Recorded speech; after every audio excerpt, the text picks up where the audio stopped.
Hey guys, in this video today, I want to talk about fire pits, the fire pit, and the ultimate fire pit experience, which you can see here. I call this the council ring, and I'm going to go through step by step how we put it together.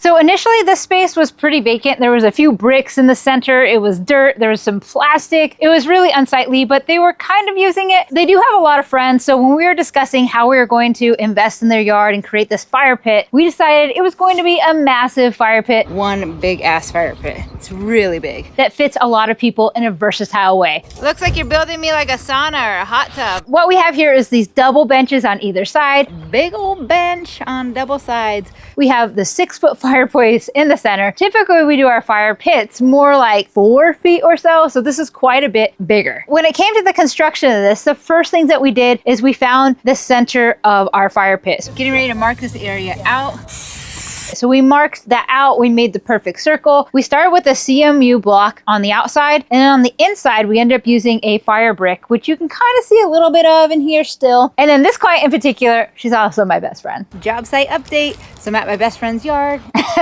Decided that she needed to have everything stone veneered. I'm like, dude, that's gonna cost a lot of money. She's like, Oh, I love it. it's okay. I know what I want. And so we went with it. So we stone veneered the outside here. We stone veneered the benches. Looks good. But that was one of the last things that we did. So let me jump back to where we started by measuring this out as the center of the space.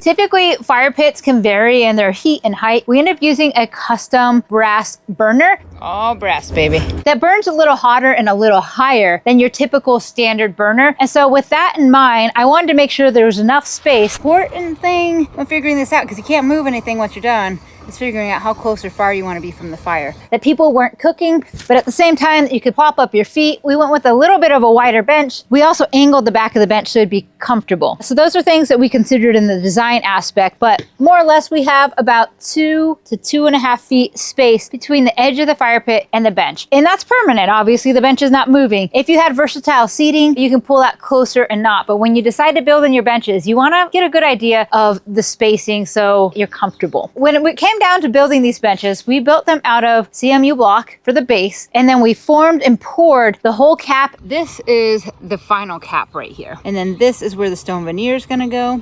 Honestly, it was like $2,500 in lumber 4 years ago. It was a lot of lumber to form this, a lot of work to create these curves. Well, I am totally impressed by these forms. They are so involved. But of course, when you do curves, it always makes everything more expensive because it's so much more labor intensive than if you try and build square with square lumber. If you're trying to save, go with square, go with rectangle. It's a lot easier to form that way. But of course, we like the curves here, so we went ahead and curved it all. And so made sure that all the spacing was good. After the seat top was framed, we went ahead and poured it, and we did a custom color. But if you look closely here, we actually included a fiber inside the concrete. For the most part, it's been 4 years. There's really nothing left. You can't really see it. But anyways, there's a fiber in this concrete, and that helps with this general strength as well. You'll see the concrete is in here, and if you look closely, you can see the fibers right here. So this was fiber reinforced concrete.